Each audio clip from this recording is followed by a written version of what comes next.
Hi, and welcome to Watch It Played. My name is Rodney Smith, and in this video, we're going to learn the 2 to 4 player game Nyakuza, designed by Reiner Knizia and published by Simon, who helped sponsor this video. The open bay is yours for the taking, and as top cat of a Nyakuza clan, you plan to rush in, capture the best spots for fishing, and set up stalls in all the prime locations. The only problem is the other clans have the same idea. You'll need to be clever to stay ahead, so join me at the table and let's learn how to play. To set up, put this game board in the center of the play area. Then collect these resource tiles and add them to the included bag, giving them a good mix. You'll then set this by the board along with this yellow Grand Market stall. And you'll stand this upright when playing, but in this video I'll lay it down so it's easier for you to see. Next, each player collects one of these screens and the boat tokens in their chosen color, which they'll keep openly visible. Then, based on this chart found in the rulebook, each player will collect a certain number of these coins, known as Koban tokens, as well as these stalls. We'll assume we have 4 players in this video, so everyone takes 12 coins and 5 stalls. The stall should be left visible to all the players along with your boat tokens, but your Koban you'll keep hidden behind your player screen. You now give the oldest player this Amulet token, or you can pick someone randomly. And that's the setup. In Nyakuza, you and the other players will be placing bids in order to add your boat markers to the board. The more you place, the better chance you'll have of adding one of your stall markers to the board as well. And once you've placed all of your stalls, you're allowed to add the yellow Grand Market stall to the board. And if you do, the game ends and you win. So in short, first place all of your stalls and then place the final Grand Market stall to win. The game is played over a series of rounds broken into 3 steps each, starting with placing resources. Here, the player with the Amulet token, known as the first player, randomly draws a certain number of resource tiles from this bag based on your number of players using this chart in the rulebook. We have 4 players, so as it says here during the first round, we'll draw 8 tiles like I've just done. You'll notice during the second and all future rounds, you'll draw fewer tiles each time. At our player count, just 4. So keep that in mind. But during this first round, we've drawn 8 as indicated. Each resource tile has a number matching a numbered space for it on the board, and you now add each drawn tile to those related spaces so it looks something like this when you're done. Then it's time for the second step of the round, bidding for boats. Here, each player secretly takes any number of Kobans from behind their screen and adds them to a closed fist, holding it out when they're ready. Once all the players are ready, everyone opens their hands at the same time, revealing their bids. A player can even bid nothing by revealing an empty hand, but when making their bid behind their screen, they should ensure it's not obvious, perhaps pretending to add Kobans to their hand, and then, like everyone else, extending a closed fist before revealing that they're holding nothing. Let's assume, for the sake of our example, that these were the bids of our 4 players. I've put some of their boat markers by each bid so we can see which player bid which amount. The person who bid the highest amount, blue in this case, moves their bid to this wharf area of the main board. They then collect 3 of their boat pieces from their personal supply, setting them in front of their screen. They also collect the amulet from whoever currently has it. And if they had already had the amulet, they would just keep it. The player with the second highest bid, green in this example, instead collects their bid and sets it back behind their screen.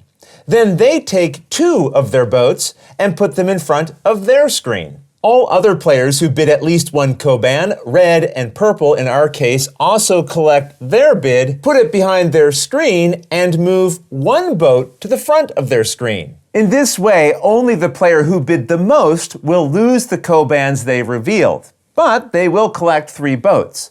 Everyone else gets to keep their Kobans, but they collect fewer boats. 2 for the second highest bid, and 1 boat for each other player who bid at least 1 Koban. There are also special rules if you bid no Kobans at all, but we'll talk about those a little later. We should also discuss ties. If more than 1 player bids the same amount, the tie is broken in favor of the person holding the amulet and then continuing in clockwise order. For example, here we have a tie for most Kobans between red and purple. Blue is holding the amulet but isn't involved in the tie, so we continue clockwise from them, and the first of the tied players we get to is purple.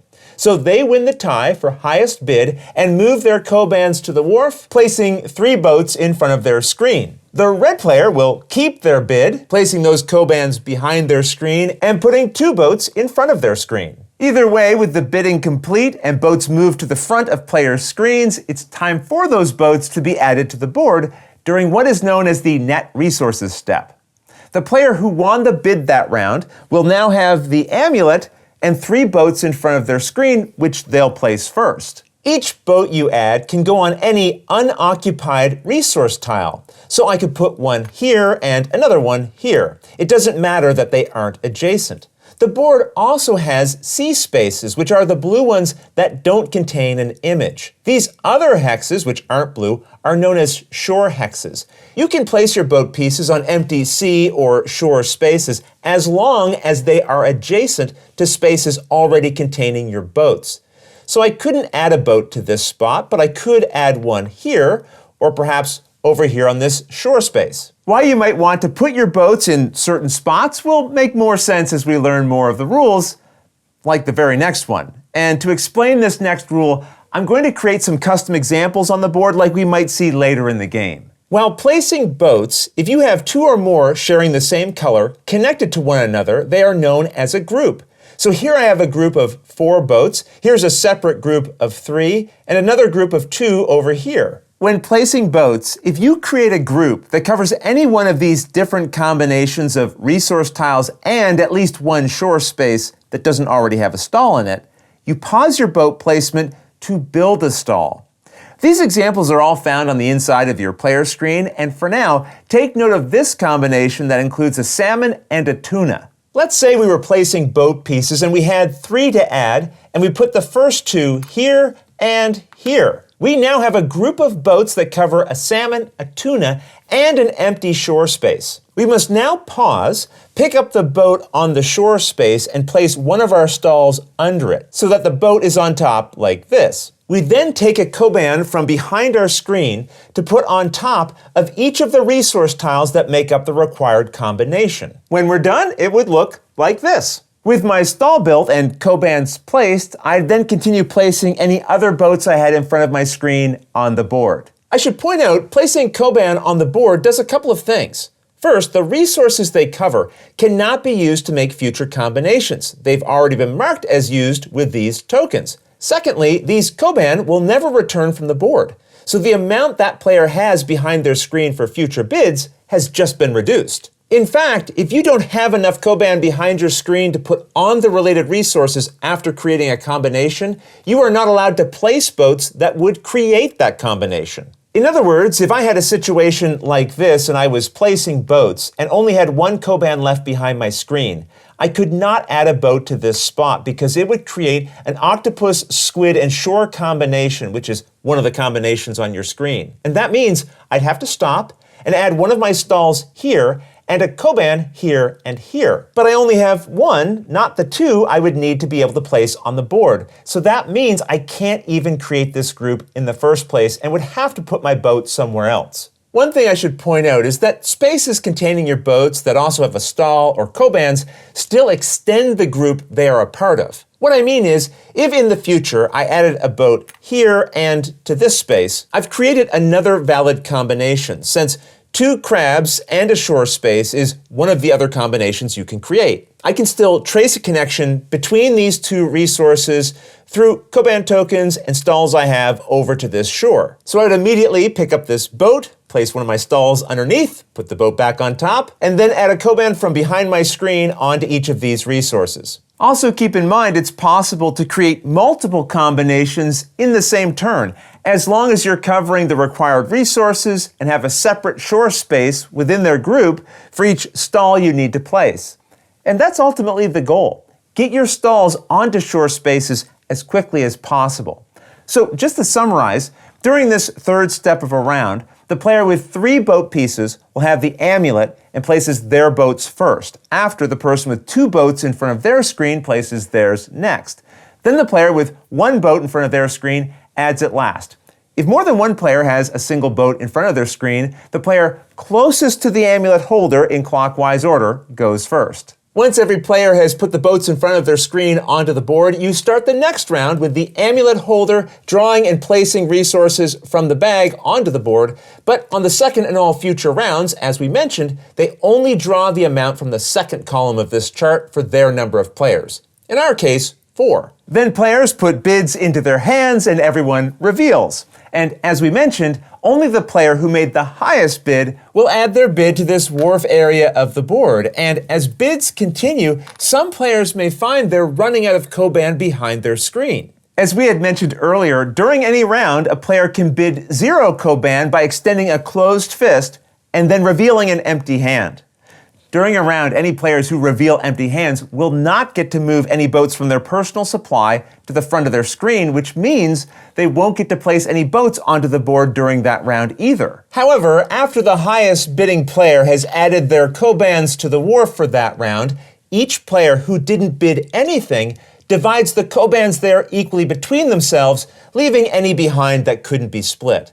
For example, if 2 players bid nothing this round, they divide these 11 Koban between themselves, taking 5 each, putting them behind their screen, leaving 1 behind. In this way, you can replenish the Koban you have for stronger bids in future rounds. And rounds will continue like this with players making bids and placing boats in an effort to move their stalls to the board. As soon as a player has added all their stalls to the board, then the next time they could place a stall again, they instead move this grand stall from beside the board into the related space. The game immediately ends and they are declared the winner. On the other hand, before that happens, if a round starts and all the resource tiles are already on the board, you play one final round without adding any new resources. If no player is able to build the grand stall during that round, then the one who managed to put the most of their stalls on the board wins. If there's still a tie, the tied player who has the most Koban behind their screen wins. And if there's still a tie, the tied players merge their clans together and share the victory. The game also comes with an optional variant where each person secretly draws a random resource from the bag to put behind their screen. But if they draw a driftwood tile, they put it back and redraw until they have any other type of resource. Then, during any round, when you get to the stage where players would be adding their boats to the board, on your turn, you may reveal your secret resource, place a boat from your supply on it, and then add it to the matching numbered space of the board. The boat you use here is in addition to any other boats you might already be placing that round. If you didn't bid any Koban on your turn and instead collected the Koban from the wharf, you can still reveal and place your secret resource, adding a boat to it, after everyone else has placed their boats for that round. If more than one player bids 0 Kobans and wants to place their secret resource, they're added in clockwise order, starting from the player who's currently holding the amulet. And that's everything you need to know to play Nyakuza. If you have any questions at all about anything you saw here, feel free to put them in the comments below and I'll gladly answer them as soon as I get a chance. You'll also find forums for discussion, pictures, other videos, and lots more over on the games page at Board Game Geek, and I'll put a link to that in the description below. And if you found this video helpful, please consider giving it a like, subscribing, and clicking that little bell icon so you get notification anytime we post a new video. And if you'd like to support us directly, you can join our Patreon team, which I'll have linked below. But until next time, thanks for watching.